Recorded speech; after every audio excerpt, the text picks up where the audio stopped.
Bismillah. Assalamualaikum warahmatullahi wabarakatuh. Bismillahirrahmanirrahim. Alhamdulillahi rabbil alamin. Wa bihi nasta'inu ala umurid dunya waddin. Allahumma sholli wa sallim wa barik ala habibina wa syafi'ina sayyidina wa maulana Muhammadin wa ala alihi wa ashabihi wa man tabi'ahum bi ihsanin ila yaumiddin. Bismillah, mari kita lanjutkan ngaji filsafat kita. Baik, malam hari ini kita akan membahas tentang falsafah cahaya.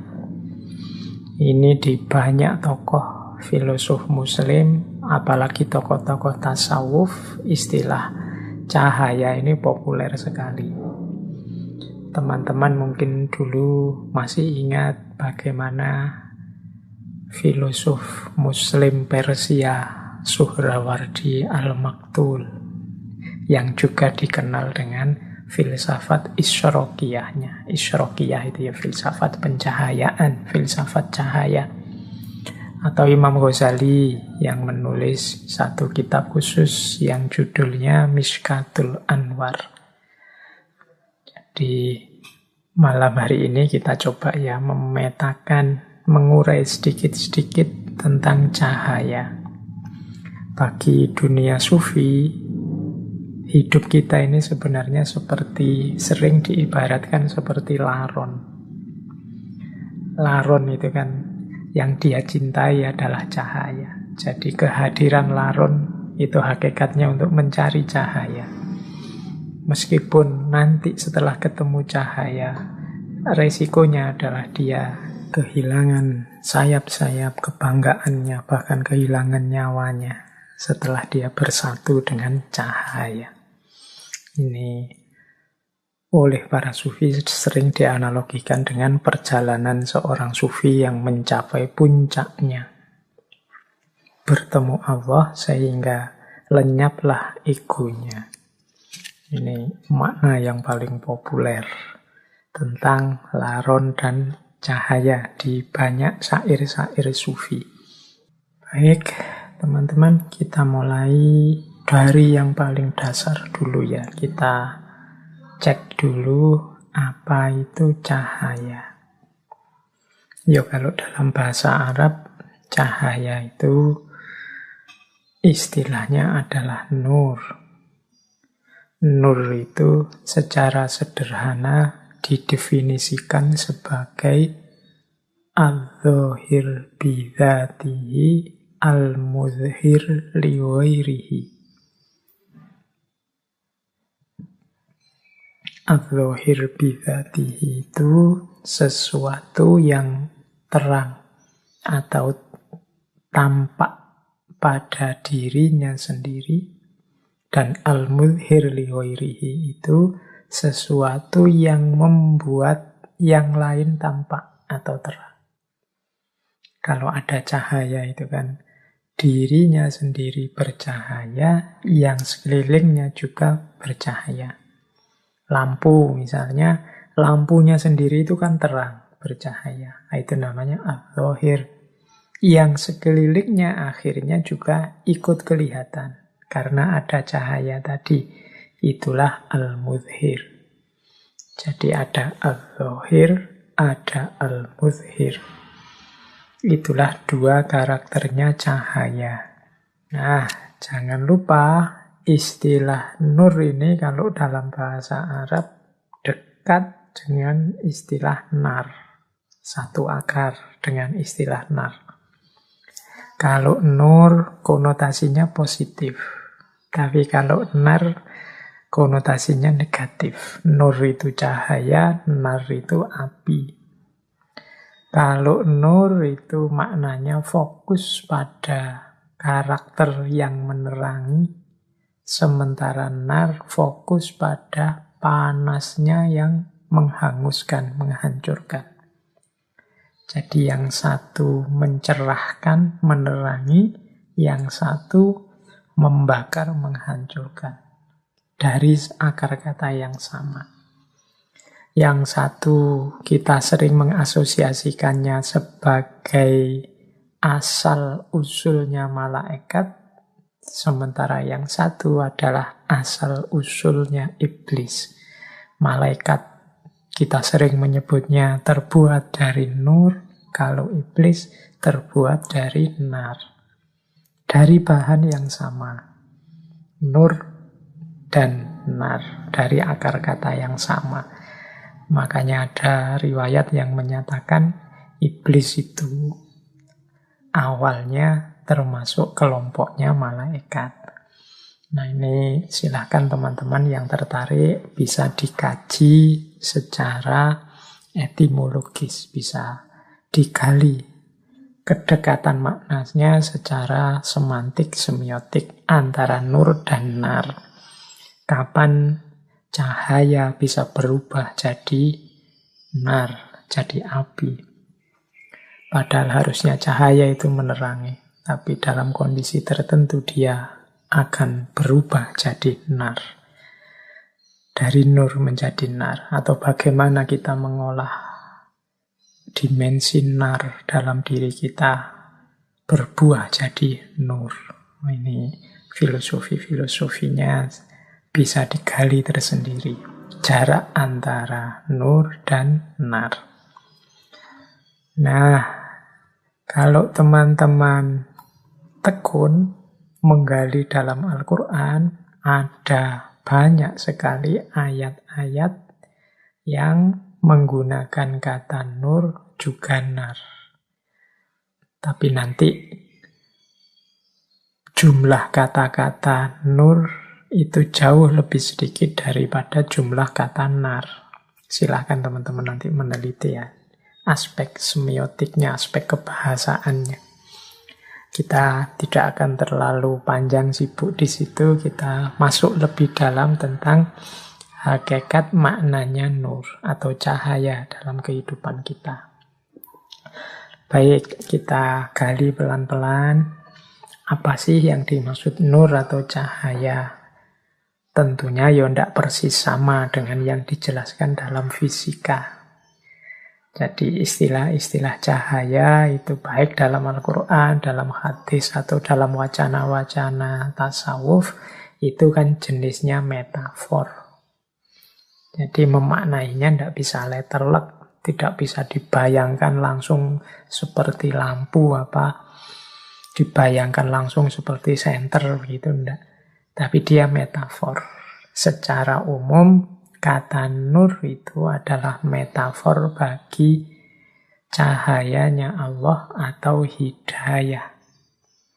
Maka nanti banyak ayat-ayat dalam Al-Quran itu ketika menggunakan istilah nur, itu maknanya macam-macam. Karena hidayah Allah pada manusia itu bentuknya bisa macam-macam. Saya tidak membacakan satu demi satu ayatnya. Ya saya kasih contoh misalnya surat Al-Baqarah ayat 257. Allahu waliyul ladzina amanu yukhrijuhum minadh-dhulumati ilan nur. Allah adalah penolongnya orang-orang yang beriman yang mengeluarkan mereka dari kegelapan menuju cahaya. Nah, ini kan dari kegelapan menuju cahaya itu bukan kok terus dari tidak ada lampu nyari yang ada lampunya. Tapi dari kebingungan-kebingungan hidup, dari tidak adanya sandaran, dari kehilangan rujukan kebenaran menuju cahaya. Berarti cahaya ini bisa dimaknai sebagai hidayah. Jadi petunjuk dari Allah. Allah yang mengeluarkan mereka dari kegelapan menuju cahaya. Ini kalau teman-teman ingat, dulu waktu kita ngaji Bu Gita Kartini, istilah minadh-dhulumati ilan nur ini kan yang menginspirasi tulisan-tulisan Ibu Gita Kartini yang nanti diberi judul Habis Gelap Terbitlah Terang. Itu makna dari minadh-dhulumati ilan nur. Jadi ada banyak ayat-ayat cahaya yang secara umum artinya sebenarnya hidayah. Jadi hidayah itu berarti petunjuk dari Allah. Kita kan sering ya mendoakan teman kita dapat hidayah belakangan ini kalau ada orang yang menurut kita tidak karu-karuan, terus kita biasanya mengkritiknya dengan kalimat semoga engkau mendapat hidayah. Nah itu sebenarnya istilah hidayah itu sering digunakan metafor cahaya. Nah, metafor cahaya ini yang maknanya secara umum adalah hidayah, kalau dalam Al-Quran macam-macam bentuknya hidayahnya Allah kepada manusia. Di catatan saya, kata-kata nur itu bisa punya beberapa arti yang semuanya konotasinya hidayah. Yang pertama di catatan saya, nur itu artinya ya Allah. Jadi termasuk dari ayat yang sangat populer tentang cahaya, yang Allahu nurus samawati wal ardh. Jadi Allah adalah cahaya langit dan bumi. Jadi Allah lah yang memberi hidayah pada kita, yang memberi petunjuk kepada kita, justru Allah sendiri. Jadi maknanya ada kalanya cahaya itu ya Allah. Ada kalanya cahaya itu Rasulullah. Jadi petunjuk yang bisa kita ikuti antara lain ya Rasulullah. Bahkan dalam dunia tasawuf, teman-teman mungkin masih ingat dulu kita mengkaji Ibnu Arabi, mengkaji tokoh-tokoh sufi yang falsafi, itu ada istilah Nur Muhammad. Cahaya Muhammad. Nah ini kehadiran Rasulullah saja itu sudah merupakan hidayah yang luar biasa bagi manusia. Apalagi tuntunan-tuntunan beliau, baik melalui Al-Quran maupun melalui hadis. Jadi yang kedua, maknanya nur atau yang dalam makna metafor hidayah itu ya Rasulullah sendiri. Yang ketiga, nur itu adalah Al-Quran. Jadi Al-Quran lah yang menjadi petunjuk, yang menjadi hidayah bagi kita. Yang ketiga, banyak ayat-ayat yang secara letterlek menyebut bahwa Al-Quran adalah cahaya. Misalnya surat An-Nisa ayat 174. Ya ayuhan nasu qad ja'akum burhanum mir rabbikum wa anzalna ilaikum nuram mubina. Nah, wahai manusia, sesungguhnya telah datang padamu bukti-bukti dari Tuhanmu dan telah kami turunkan padamu nuram mubina. Ini oleh para mufasir banyak diartikan sebagai Al-Quran. Jadi nur di situ maknanya Al-Quran. Ada kalanya juga nur itu berarti keimanan. Keimanan ini kan anugerah Allah pada kita. Itu juga hidayah. Jadi minazulumati ilan nur, itu ada yang menerjemahkan ya dari kekufuran menuju keimanan. Maka hidayah atau cahaya itu bisa maksudnya adalah keimanan. Ada pula yang bisa dimaknai sebagai kebenaran. Ya semua yang di atas tadi hakikatnya sebenarnya juga kebenaran. Keimanan itu ya kebenaran. Al-Quran itu kebenaran. Allah, Rasulullah itu kebenaran. Tapi ada juga yang spesifik maknanya lebih pas. Ayat-ayat tentang cahaya itu kita maknai sebagai kebenaran. Kemudian yang keenam, ada kalanya juga nur itu bisa kita artikan sebagai ilmu. Jadi teman-teman mungkin masih ingat ya, ketika kita mengkaji Imam Syafi'i, kemudian ada istilah bi'annal ilma nurun. Ketahuilah bahwasanya sesungguhnya ilmu itu adalah cahaya. Ini ketika Imam Syafi'i mengadu pada Imam Waqi'. Jadi, kalau ada kata-kata nur atau cahaya dalam Al-Quran, secara umum maksudnya adalah petunjuk atau hidayah untuk manusia. Nah, bentuknya hidayah itu secara spesifik itu ada kalanya maksudnya adalah Allah sendiri, ada kalanya maksudnya Rasulullah, ada kalanya maksudnya adalah Al-Quran, ada kalanya maksudnya adalah keimanan, ada kalanya maksudnya adalah kebenaran, dan ada kalanya maksudnya ilmu. Oke, jadi ini dasarnya, kita pahami yang paling dasar dulu tentang apa itu nur atau cahaya. Baik, ambil nafas sebentar. Ini semoga teman-teman tidak menganggap ini temanya terlalu berat. Setelah ini mungkin lebih ringan. Nah, ini saya akan minta bantuan Imam Ghazali melalui kitab beliau Mishkatul Anwar.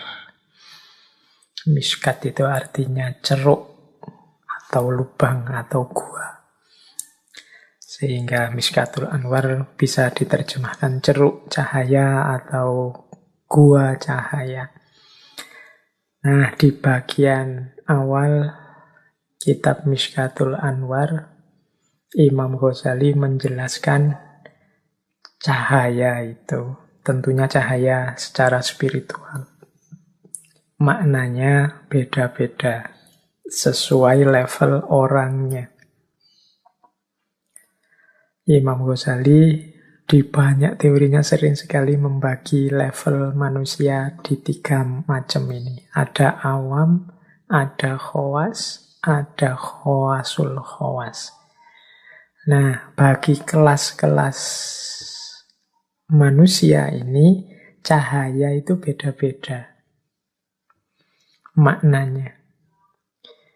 Menurut Imam Ghazali, bagi orang awam, cahaya adalah sesuatu yang membuat sesuatu yang lain menjadi tampak atau kelihatan. Sarananya panca indera, khususnya mata. Nah, ini mungkin level kita ya, awam. Jadi cahaya itu ya pokoknya terang. Cahaya itu bersinar. Cahaya itu pancaran tadi, gelombang elektromagnetik yang apa tadi, itu definisi awam. Jangan lupa, kadang-kadang orang awam ini ya memang terbatas begitu, sehingga Allah itu kadang-kadang menampilkan ayat-ayatnya tentang cahaya, menunjukkan bukti kuasanya tentang cahaya itu secara wadak, ya memang bermakna cahaya. Jadi karena bagi orang awam tertentu susah untuk memahami cahaya di level lebih tinggi. Yang ngertinya cahaya itu terang. Mungkin teman-teman sering lihat ya, kalau dalam ilustrasi-ilustrasi, ya tidak harus Islam, ilustrasi spiritual, mistik itu, tokoh-tokoh spiritual itu selalu digambar. Misalnya ada close up, itu belakangnya dibikin terang, bersinar seperti cahaya itu, dan di situ terus kita memaknai, oh ini bercahaya, orang suci. Mengapa gambarnya dibikin begitu? Ya karena yang dihadapi orang awam. Ngertinya bercahaya itu ya dibuat terang, belakangnya dibikin kayak ada lampunya dalam gambar, sehingga orang menganggapnya, wow, inilah orang suci yang wajahnya bercahaya atau kepalanya bersinar bercahaya. Nah, itu ilustrasi versi awam. Cahaya itu seperti itu. Kadang-kadang Allah juga menampakkan yang seperti itu. Misalnya kan ada riwayat Robi'ah al-Adawiyah, itu sufi perempuan yang kita semua insya Allah kenal. Itu kan dulu dibebaskan oleh majikannya. Ketika suatu malam majikannya melihat beliau sedang beribadah dan bercahaya tubuhnya. Nah, ini cahaya yang semacam ini di kalangan sufi, di model orangnya kelihatan langsung cahayanya, itu pastinya seizin Allah untuk mengajari kita. Karena akal kita, penangkapan kita tidak nyampe dengan makna cahaya yang lebih dalam. Kita ngertinya cahaya itu ya murub, memancar, kelihatan nyata. Ada cerita yang terkenal sekali dalam dunia sufi. Jadi ada salah seorang sufi yang beliau ini gelarnya cahaya. An-Nuri. Nama lengkap beliau adalah Abu Husain Ahmad An-Nuri. Ini sufi besar, temannya Syekh Junaid Al-Baghdadi yang dulu pernah kita bahas. Jadi Syekh Abu Hasan Ahmad An-Nuri ini, mengapa digelari An-Nuri? An-Nuri itu berarti manusia yang bercahaya. Karena ada riwayat beliau ini kalau bicara, misalnya ruangannya gelap, sehingga tidak kelihatan apa-apa, dari mulutnya keluar cahaya, sehingga satu ruangan terus terang benderang. Mungkin pernah ada cerita beliau sedang berceramah atau memberi nasihat, dan dalam gelap gulita tapi dari mulut beliau keluar cahaya, sehingga ruangannya jadi terang benderang. Ada riwayat begitu. Ada juga riwayat yang menyatakan ya beliau ini punya satu tempat khusus di tengah padang pasir untuk kholwat sepanjang malam. Nah, saat beliau kholwat ini di malam hari, tepat di atas tempat beliau kholwat itu memancar cahaya yang terang sekali. Oh, ini jadi dari dua pengalaman itu terus beliau digelari An-Nuri. Apa kalau tidak begitu beliau tidak dekat dengan Allah? Imam Abu Husain Ahmad ini, untuk siapa sih cahaya itu? Nah, kalau menggunakan teorinya Imam Ghazali tadi, cahaya yang memang wadak, kelihatan bercahaya, murub, itu sebenarnya untuk kita. Jadi itu bukti, itu mungkin ayat, itu mungkin petunjuk Allah untuk kita. Untuk menunjukkan pada kita, untuk mengikuti kebaikan-kebaikan, mengikuti amal soleh, mengikuti beliau, para kekasihnya. Kalau para kekasih itu sendiri sebenarnya mungkin tidak butuh cahaya-cahaya yang semacam itu. Kitalah yang butuh untuk bisa mendeteksi di mana para kekasih Allah itu adanya. Nah, sehingga oleh Allah memang ditampilkan dalam bentuk wadak yang verbal, ada cahaya yang memancar. Nah, ini meladeni kita yang makomnya masih awam. Kita biasanya kalau ketemu yang luar biasa seperti itu kan baru terus ikut, baru terus percaya. Kalau tidak ada itunya tidak percaya duluan. Oke, jadi ini makna cahaya level pertama. Kita butuh ada cemelorotnya, kita butuh ada terangnya, ada memancarnya, baru kita percaya kehadirannya, tajallinya Allah. Itu makna dasar yang pertama. Ada makna kedua. Ini nur bagi khawas. Nur bagi khawas ini jalannya adalah pemahaman. Sarananya akal. Jadi ini menangkap kebenaran, menangkap hidayah. Nur tadi kan maknanya hidayah. Menangkap petunjuknya Allah dengan jalan akal. Bagi teman-teman yang tekun belajar, mencari ilmu, mengejar hikmah, ini sebenarnya kita sedang mencari cahaya, mencari hidayah di level kedua. Jadi level orang-orang khawas. Ya, saya tidak berani bilang bahwa kita ini ada di makom khawas. Ya, kita ini makomnya masih awam, berusaha naik untuk ke makom khawas. Ya, kita belajar ini sebenarnya semoga kita bisa naik levelnya sedikit ke makom khawas. Jadi memahami cahaya Allah lewat jalan akal, dengan jalan belajar, dengan jalan mencari guru, dengan jalan membaca kitab, dan lain sebagainya. Nah, ini kita sebenarnya sedang mengejar cahaya. Mengejar cahaya di level khawas. Sarananya akal. Apa bisa? Bisa. Jadi akal kita itu ya perangkat yang istimewa, yang dianugerahkan oleh Allah. Pastinya juga bisa mencapai dan menemukan kebenaran. Oke, kalau ini level kedua. Ada level ketiga, yaitu makom khawasul khawas. Makom khawasul khawas ini kesannya yang kita pahami selama ini, kalau versinya Imam Ghazali selalu makom para kekasih Allah, orang-orang yang dekat dengan Allah. Nah, ini adalah orang yang menemukan cahaya lewat jalur sufi saat mereka mengalami kasyaf. Sarananya adalah kebebasan. Bebasnya akal dari khayalan, dari waham, dari pandangan-pandangan yang duniawi dan lain sebagainya. Jadi jiwanya bersih, isinya hanya Allah saja, maka dia bisa memantulkan cahayanya Allah dengan sempurna. Kalau ini namanya nur bagi khawasul khawas. Ini makom yang tinggi para kekasih Allah. Jadi cahaya itu ada nur di level awam, ada nur di level khawas, ada nur di level khawasul khawas. Ini bisa dibahas di Mishkatul Anwar. Nah, saya lanjutkan. Ini sedikit melanjutkan ke Mishkatul Anwar.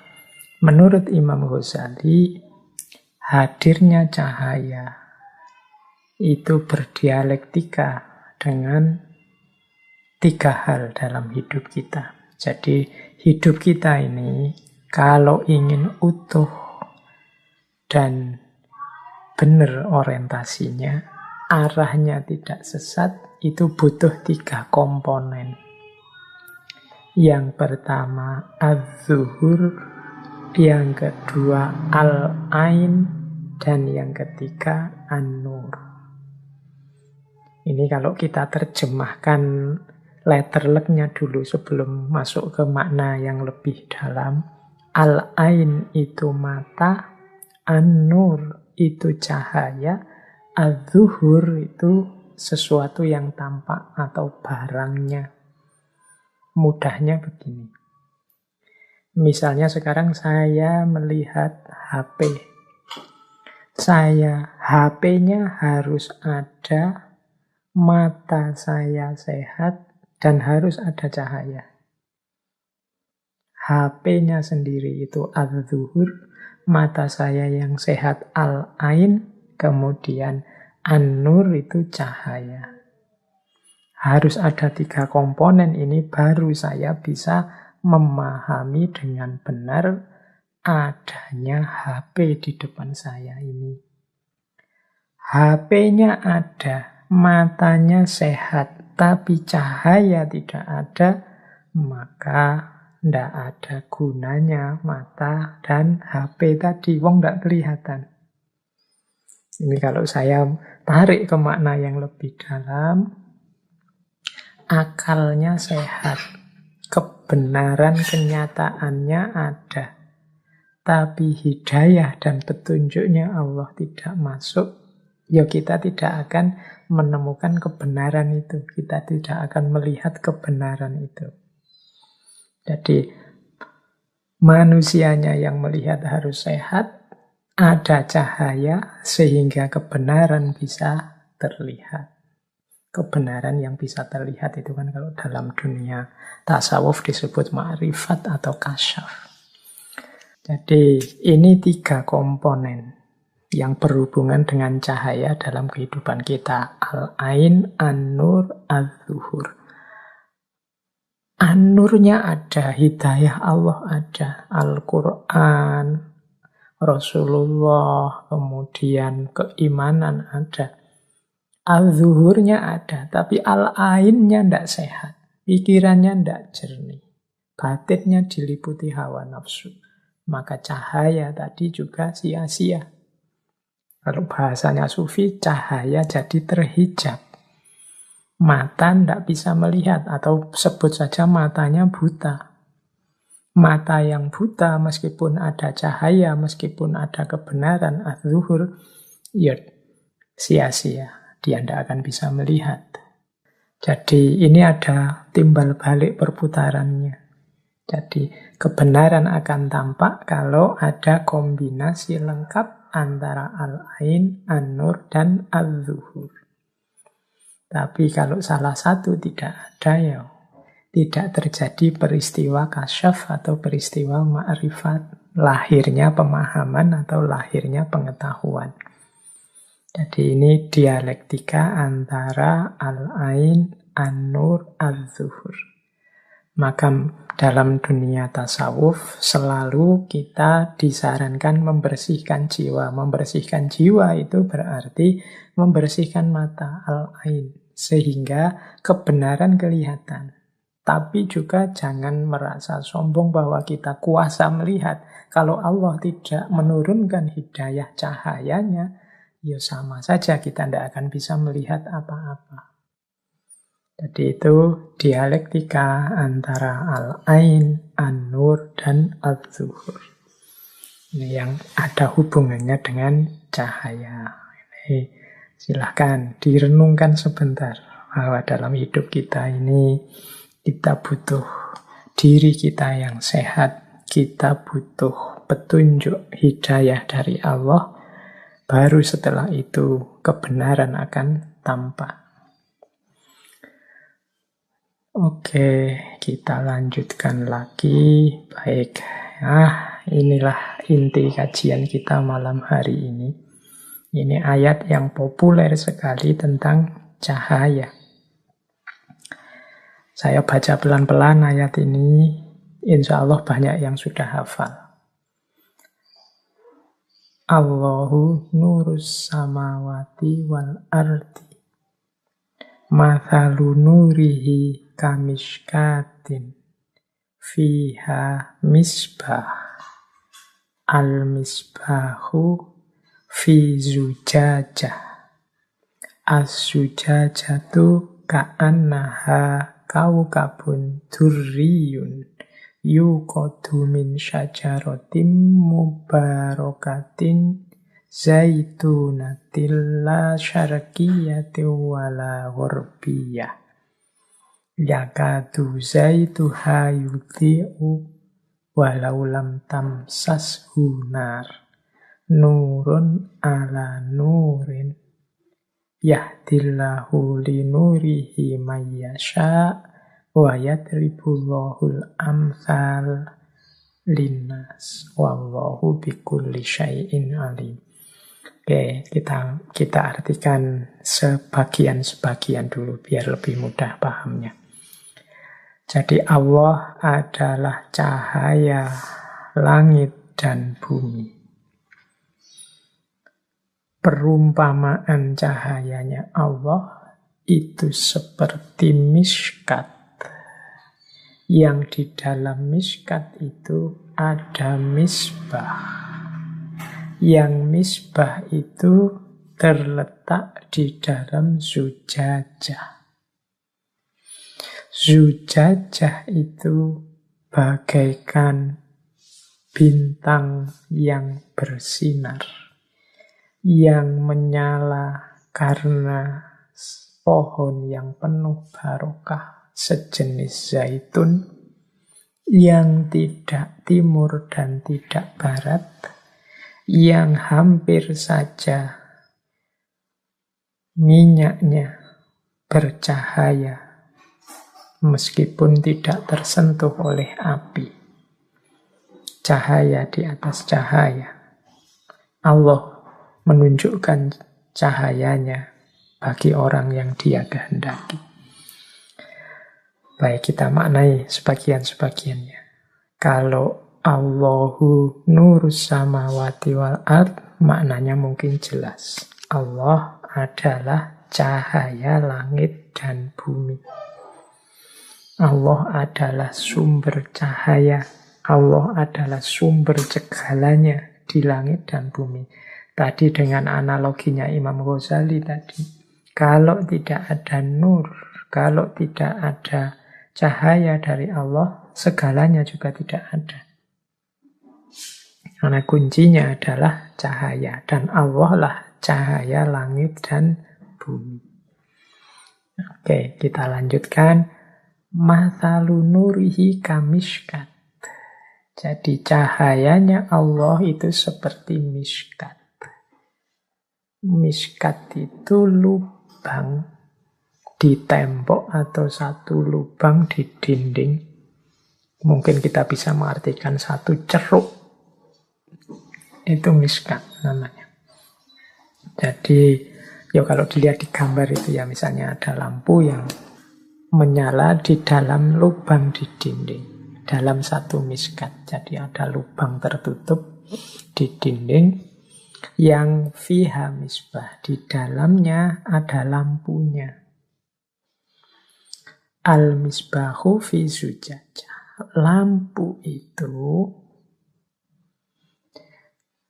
ada di dalam kaca. Berarti lampu itu yang dimaksud nanti nyala apinya itu kan lampu. Nah, lampunya sendiri terbuat dari kaca. Maka al-misbahu fi zujajah. Jadi ada satu lubang, kemudian di dalamnya ada lampu, yang lampu ini dikelilingi kaca. Yang kaca ini berkilau. As-sujajatu ka'annaha kaukabun durri. Kacanya yuk, kita ngerti kaca ya, kaca kan berkilau karena nanti dia memancarkan cahaya. Nah, setelah itu dari mana bahan bakarnya lampu ini? Dari syajarah mubarakah. Zaitunah, jadi pohon yang penuh berkah sejenis zaitun. Cirinya apa pohon ini? La syarqiyah wala ghurbiyah. Nah, jadi ini syajarah mubarakah. Dan ada satu ciri lagi, saking kuatnya minyak syajarah mubarakah ini, bahkan seandainya dia tidak disentuh, tidak dinyalakan, tidak disambar dengan api, dia sebenarnya sudah bisa menerangi. Saking kuatnya syajarah mubarakah atau minyak ini. Jadi yakatu zaituha yuti'u walau lam tamsas sunar. Jadi lampu ini minyaknya syajarah mubarakah. Nah, syajarah mubarakah ini karena dia sangat kuat, maka meskipun kita tidak menyalakannya dengan api, dia rasa-rasanya sudah bisa menyala sendiri. Itu maksudnya yakatu zaituha yuti'u. Mungkin teman-teman bisa membayangkan dengan lihat gambar di slide yang saya bawa ini. Jadi ada miskat, misbah, zujajah, syajarah mubarakah. Ada banyak versi makna terhadap ayat ini. Saya bawa dua malam hari ini, yang satu dari Imam Ghazali karena tadi janjinya saya mengambil dari miskat. Tapi sebelum saya masuk ke miskat, ada makna yang populer. Jadi ayat ini dimaknai secara umum dengan model seperti ini. Jadi yang pertama miskat. Miskat itu yang tadi kita sebut gua tadi, atau ceruk di dinding. Secara umum maknanya miskat itu dunia batin atau rohaninya manusia. Mengapa disebut dunia batin? Ya kan batin kita kan agak di dalam, sama seperti ceruk tadi, dia agak masuk ke dalam, tidak di luar. Jadi miskat itu dunia batin kita, dunia rohani kita. Nah, dalam dunia rohani kita itu ada misbah. Misbah itu ada lampu yang menerangi. Ini yang tadi saya sebut hidayah, cahaya. Nah, tafsir-tafsir secara umum banyak mengartikan misbah itu ya keimanan dan juga Al-Quran. Tadi kan di atas saya jelaskan di antara makna cahaya, antara lain ya keimanan, ya Al-Quran. Jadi yang menerangi batin kita yang di dalam ini adalah lampu yang jenisnya adalah keimanan atau Al-Quran. Berarti tanpa adanya keimanan, tanpa adanya Al-Quran, berarti dunia batin kita kehilangan hidayah dan dia akan gelap. Karena tidak ada lampunya. Nah, lampu ini dikelilingi oleh zujajah, kaca. Kaca inilah nanti yang memancarkan, membantu cahaya memancar lebih luas. Yang bisa memancarkan cahaya itu bantuan dari zujajah. Zujajah ini biasanya diartikan hati kita, kolbunya manusia.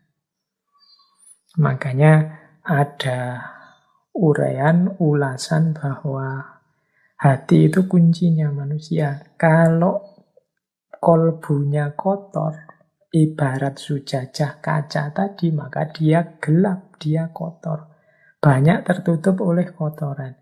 Kalau dia tertutup oleh kotoran, ya sinarnya misbah tadi tidak akan bisa memancar keluar. Jadi keimanan kita, hidayah dari Al-Quran tadi tidak bisa memancar keluar. Kita tidak akan mendapat petunjuk dari sana. Kenapa? Hati kita kotor. Ibaratnya zujajah tadi, kacanya kotor. Kalau kacanya kotor, ya tidak bisa kita memanfaatkan lampu tadi, cahaya tadi. Bukan karena lampunya tidak ada. Bukan karena Allah tidak mau lagi memberi hidayah atau petunjuk pada kita, tapi hati kita sendiri yang kotor, kacanya sendiri yang kotor, sehingga lampunya tidak memancar keluar.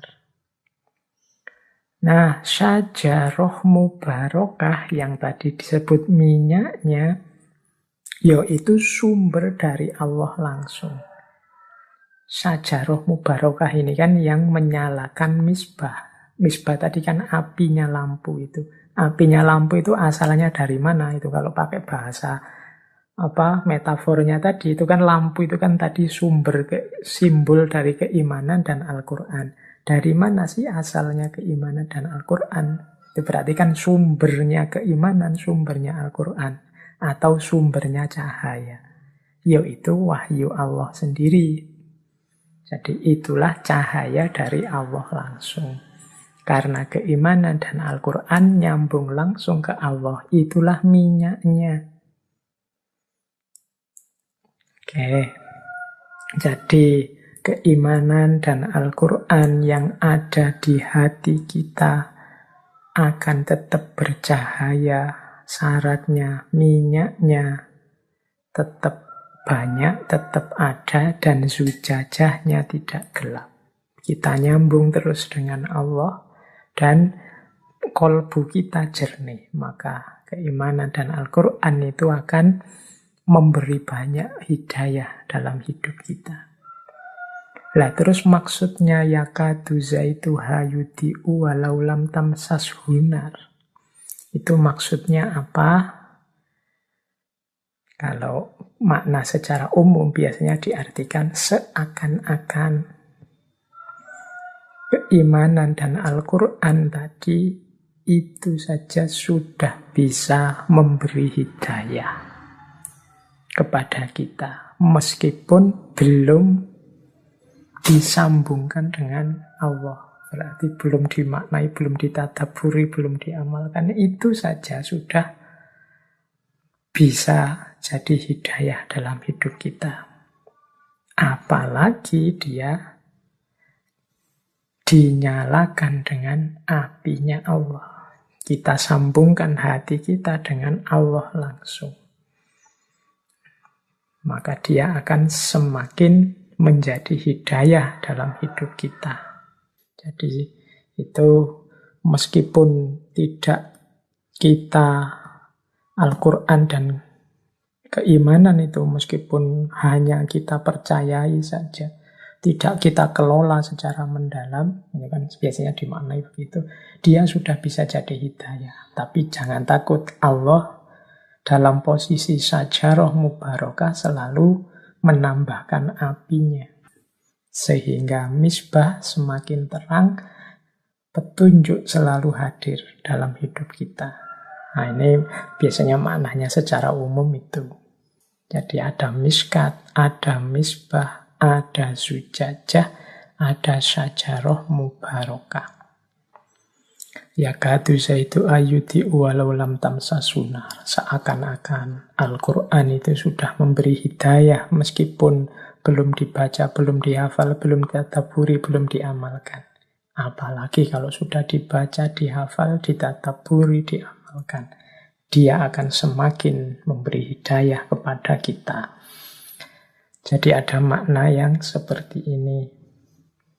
Baik, ini makna umum ya, yang banyak kita temukan di tafsir-tafsir. Sekarang kita coba masuk ke makna dari Imam Ghazali dalam Mishkatul Anwar. Nah, kita mulai. Menurut Imam Ghazali, ini saya awali dari Allahu nurus samawati wal ard. Ini dalam Mishkat dijelaskan maksudnya Allahu nurus samawati wal ard itu Allah lah satu-satunya yang bisa disebut cahaya yang sejati. Yang lain hanya cahaya yang sifatnya alegori. Allah lah yang mencahayai segalanya dan tidak butuh cahaya apapun yang lain karena Allah adalah sumber segala cahaya. Sementara yang lain membutuhkan cahaya dari Allah. Nah, ini dimaknai secara luas bahwa Allah lah sebenarnya yang betul-betul ada. Atau kalau pakai istilahnya Ibnu Sina, yang wajibul wujud. Dia adanya itu sifatnya wajib. Tidak mungkin dibayangkan tidak ada. Karena dia adanya wajib. Sementara semua wujud yang lain ini hanya mungkinul wujud. Keberadaannya hanya pinjaman dari adanya Allah. Jadi Allahu nur samawati wal ard itu berarti semua ada yang selain Allah itu membutuhkan cahaya dari Allah. Kalau kita hadir, kalau kita bercahaya, hakikatnya adalah kita sedang meminjam atau mendapatkan anugerah cahaya dari Allah. Oke, jadi itu maksudnya Allahu nurus samawati wal ard. Nah, sekarang tentang miskat, misbah, zujajah. Imam Ghazali memaknai miskat itu sebagai ar-ruh al-khisas. Daya khis, daya indrawi. Jadi miskat itu fisik indrawi kita. Panca indera kita. Mengapa kok disebut miskat? Ya miskat itu tadi kan lubang atau ceruk seperti saya sebut tadi. Panca indera kita itu kan ya modelnya memang lubang-lubang atau ceruk. Mata, hidung, telinga, mulut. Nah itu miskat. Jadi daya indrawi kita. Jadi aspek fisik kita itu miskat. Jadi tubuh kita ini yang fisik itu miskat. Nah, di dalam miskat ada misbah. Misbah ini daya rasional atau ar-ruh al-aqli. Kemampuan kita untuk menjangkau pengetahuan-pengetahuan yang mulia, yang ilahiyah. Jadi, kemampuan rasional kita untuk menangkap yang ilahi. lahirnya nanti ilmu. Karena kenapa disebut misbah atau lampu? Ya karena ilmu inilah yang jadi hidayah, memancarkan terang ke seluruh dunia. Makanya kehadiran para nabi itu sering disebut dengan istilah sirojam muniroh, lampu yang memberi cahaya. Itu karena mereka punya daya rasional, itu misbah. Jadi dalam tubuh fisik kita ada daya intelijensi, daya rasional yang dia mampu menangkap pengetahuan-pengetahuan yang mulia dan ilahiyah. Nah, ada sujajah. Sujajah ini, kalau Imam Ghazali mendefinisikannya ar-ruh al-khoyali atau daya imajinasi. Ar-ruh al-khoyali inilah nanti yang menyambung antara dunia rasional dengan dunia dunia rasional tadi kan misbah. Kalau dunia indrawi miskat. Yang menyambung antara miskat dengan misbah itu sujajah. Dunia khoyali atau daya imajinasi. Sujajah lah nanti yang bisa memancarkan misbah pada miskat. Bisa menyambung antara ranah ilahiyah, gagasan-gagasan ilmiah rasional dalam kehidupan nyata. Sehingga tidak sia-sia, tidak kacau balau ilmu dan pengetahuan kita. Makanya sujajah ini tidak boleh kotor. Kalau dia kotor, dia gelap, dia tidak akan bisa memancarkan misbah ke miskat. Justru dia akan jadi penghalangnya cahaya. Jadi itu miskat, misbah, sujajah. Jadi kemampuan imajinatif kita, kemampuan, kalau istilahnya Imam Ghazali, khoyali, daya abstraksi kita untuk menyambungkan dunia batin dengan dunia lahir. Batin kita yang misbah itu sifatnya ideal, jernih, sementara miskat ini yang duniawi. Perantaranya zujajah, kaca tadi. Kalau sujajahnya terang, dia bisa dari misbah menerangi miskat. Kalau tidak, ya miskatnya jadi gelap. Disinilah hidup kita terus menjadi gelap. Nah, ada syajaroh mubarokah. Syajaroh mubarokah itu dalam bahasanya Imam Ghazali, ilmu jiwa reflektif atau ar-ruh al-fikri. Kenapa pakai istilah syajaroh mubarokah ya? Karena ibaratnya seperti pohon. Pohon itu kan nanti dimulai dari akar, kemudian muncul batangnya, kemudian muncul cabangnya, kemudian muncul rantingnya, dan seterusnya. Sehingga hanya dari akar yang kecil, kemudian muncul banyak sekali tumbuhan dari situ. Cabang, ranting, daun, buah, dan lain sebagainya. Nah, syajaroh mubarokah atau jiwa reflektif itu seperti itu. Ilmu-ilmu wawasan keilmuan kita mubarokah, semakin lama semakin menjadi banyak, semakin menjadi luas. Yop zaitun itu sebagaimana minyak zaitun. Minyak zaitun, minyak yang menerangi lampu. Yang sifatnya la syarqiyah wala gharbiyah. La syarqiyah wala gharbiyah itu maksudnya dia murni rasional objektif. Tidak barat, tidak timur, itu tidak tendensius. Dia jernih. Kalau benar ya dibilang benar. Kalau salah ya dibilang salah. Jadi menurut Imam Ghazali, dalam diri kita, dalam miskat kita, ada misbah, daya rasional. Yang daya rasional ini dibantu oleh sujajah, daya khoyali. Yang sumbernya misbah tadi adalah syajaroh mubarokah. Jiwa yang reflektif. Jiwa yang reflektif itu berarti jiwa yang menyambung langsung dengan Allah. Ar-ruh al-fikri, yang berpikir secara reflektif. Yang dia ini dalam kebenaran dia murni, rasional, objektif, jernih. Kalau iya ya dibilang iya, kalau tidak ya dibilang tidak. Kalau masih syarqiyah atau masih ghorбiyah berarti belum murni. Berarti zujajahnya masih agak kotor. Nah, kemudian ada yakadu zaituha yudhi'u walau lam tamsas hunar.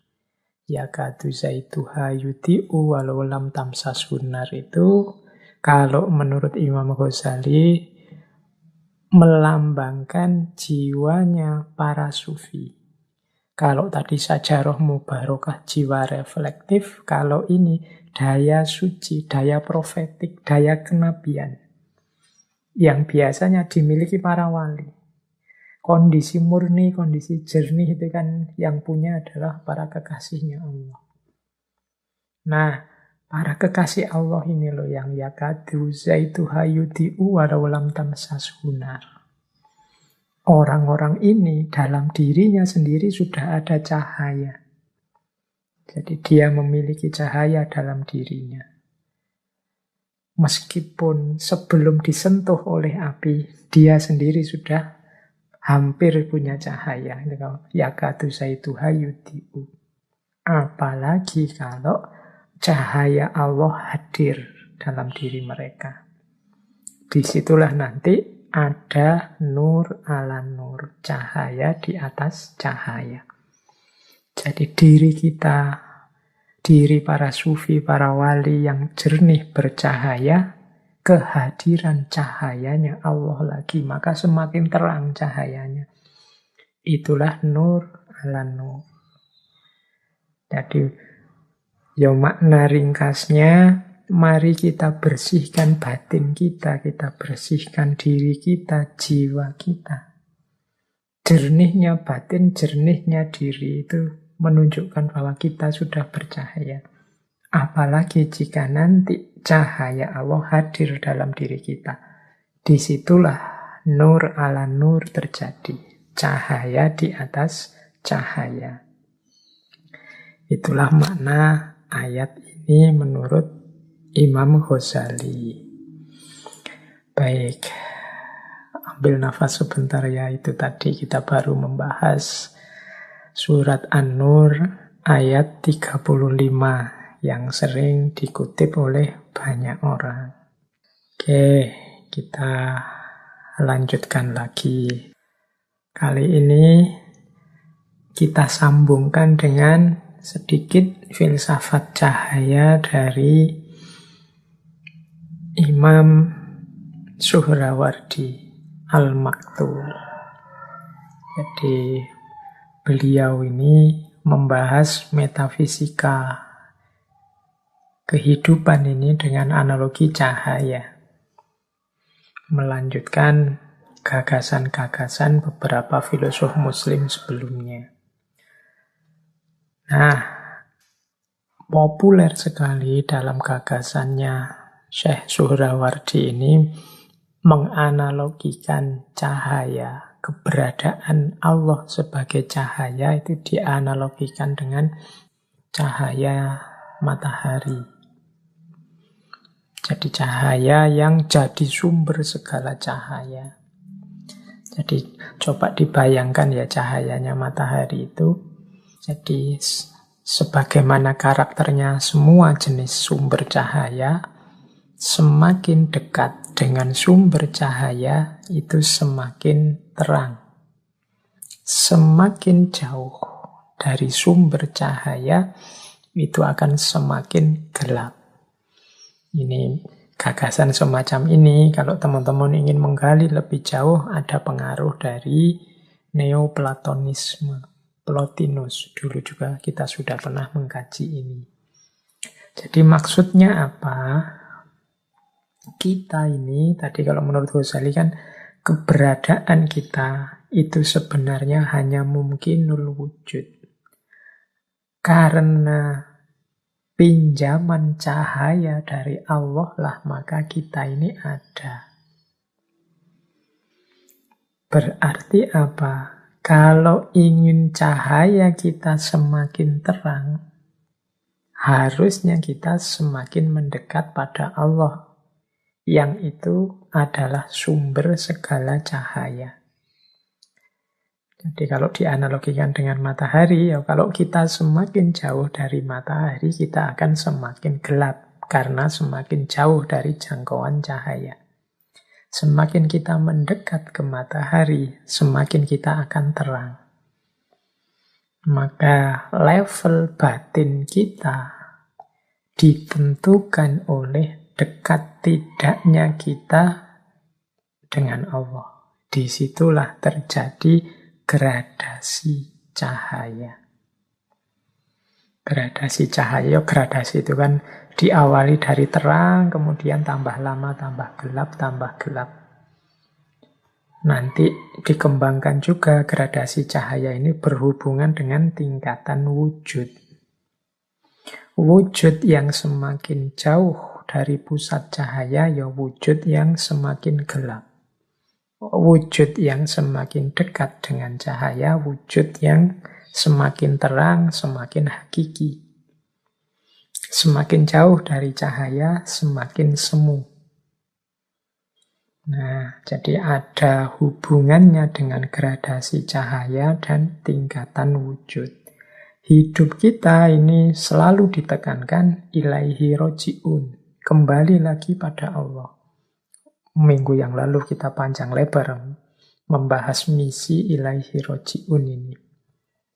Berarti apa? Kita berupaya untuk kembali pada pusatnya cahaya, yaitu Allah. Jadi inilah pandangan yang berhubungan dengan cahaya.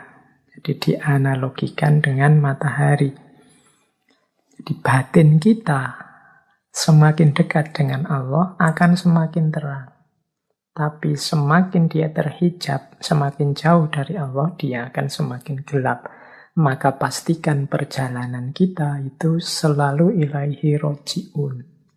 Berarti perjalanan yang senantiasa menuju cahaya, bukan perjalanan yang menjauh dari cahaya. Semakin dekat dengan cahaya, semakin naik level wujud kita. Makanya manusia itu ada yang disebut ahsanut takwim, ada yang disebut asfala safilin. Asfala safilin itu berarti manusia yang semakin jauh dari cahaya, semakin jauh dari Allah. Ahsanut takwim berarti yang semakin dekat, semakin dekat, semakin dekat dengan Allah. Itu tingkatan wujud. Nah, teori wujud ini nanti kalau disambungkan lagi dengan teori penciptaan yang dalam tradisi filsafat Islam dikenal sebagai emanasi, ya penciptaan dunia itu sifatnya memancar dari Allah. Itu sebagaimana cahaya yang memancar. Sehingga ciptaan-ciptaan paling awal, yang paling dekat dengan Allah, ini yang paling terang, paling hakiki. Semakin jauh dari Allah, semakin gelap, semakin gelap. Maka tugasnya yang semakin jauh, termasuk manusia, itu mendekat ke Allah. Menuju pada ranah kehidupan yang lebih hakiki, lebih dekat dengan Allah. Ini kalau dalam dunia tasawuf nanti ada pandangan Nur Muhammad. Nur Muhammad itu limpahan pertama cahaya dari Allah. Berarti dia paling dekat, wong dia yang paling pertama. Berarti di antara semua makhluknya Allah, Nur Muhammad ini yang paling hakiki. Itu nanti kalau disambungkan ke sana. Jadi baik, ini juga diulas panjang lebar oleh Syekh Suhrawardi Al-Maktul. Jadi untuk kita pedomani saja apakah hidup kita ini sedang menuju cahaya atau menjauh dari cahaya. Seperti saya ilustrasikan tadi, kadang-kadang kita mendekat pada cahaya itu ada resiko kita kehilangan sayap-sayap kebanggaan kita. Karena kita harus membunuh ego kita untuk tenggelam dalam samudera cahayanya Allah.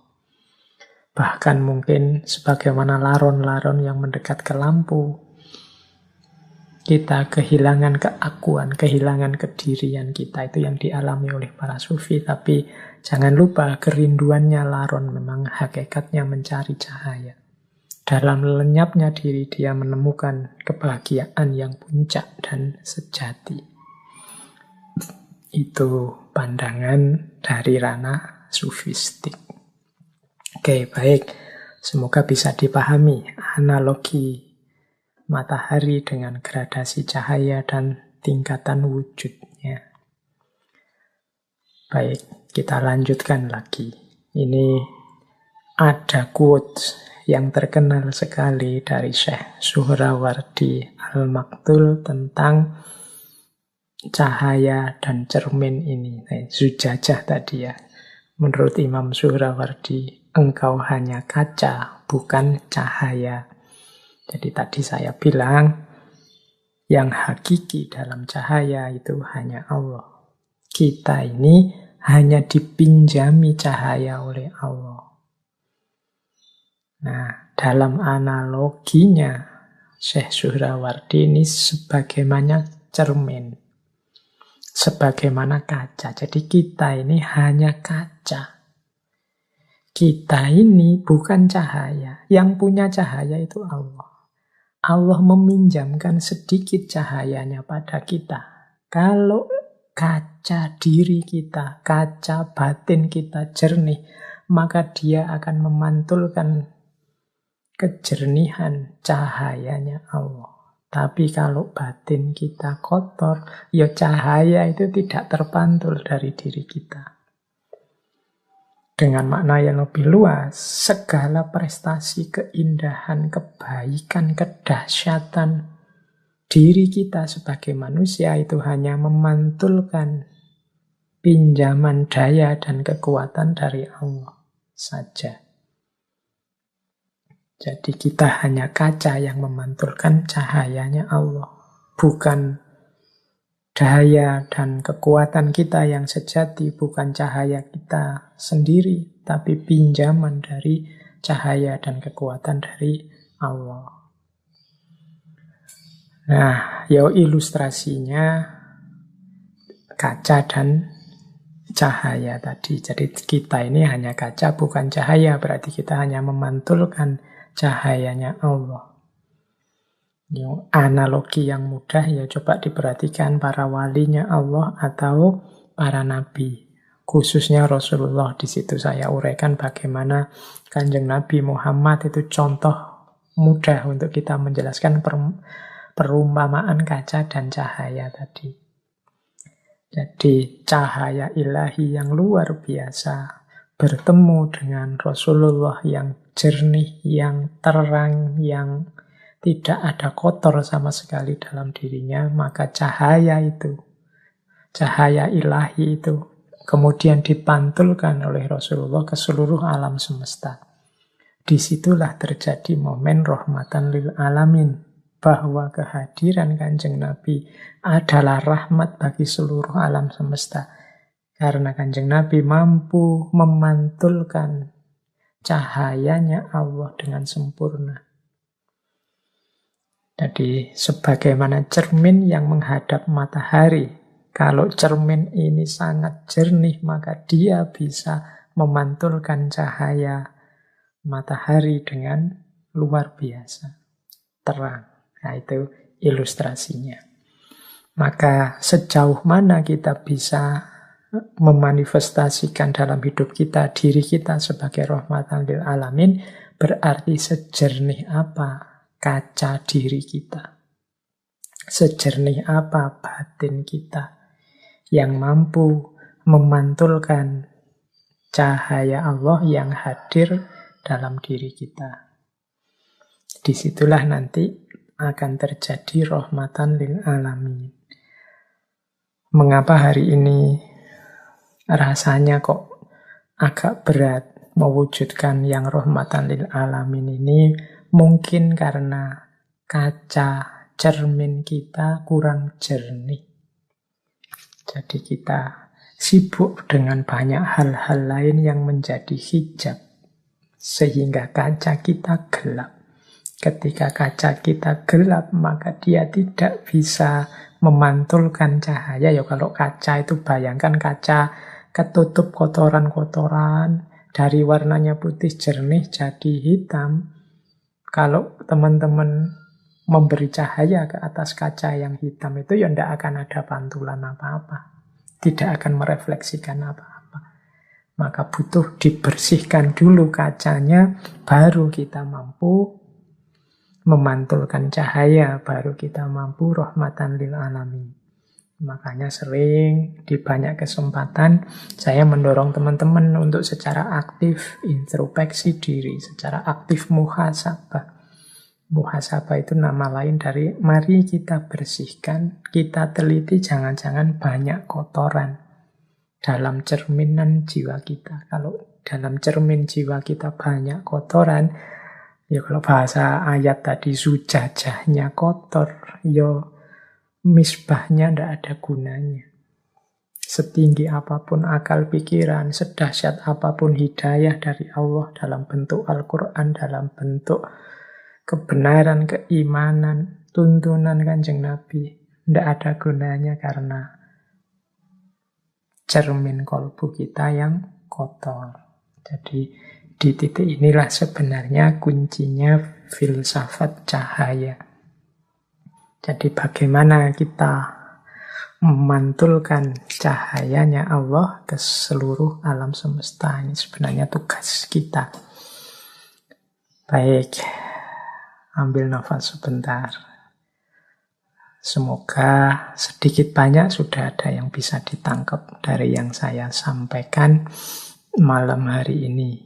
Titik-titik kunci dari bahwa hakikat hidup kita adalah merindukan cahaya dan mencari cahaya.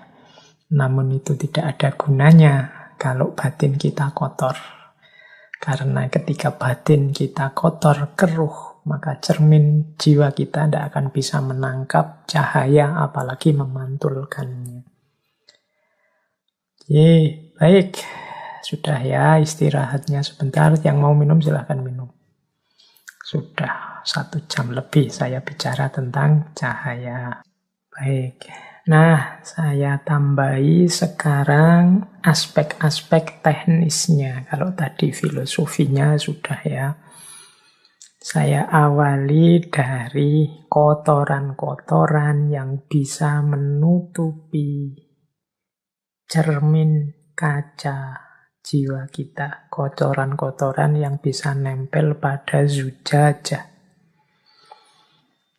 Atau dalam istilah para sufi sering disebut hijab. Hijab itu berarti penghalang. Inilah yang menghalangi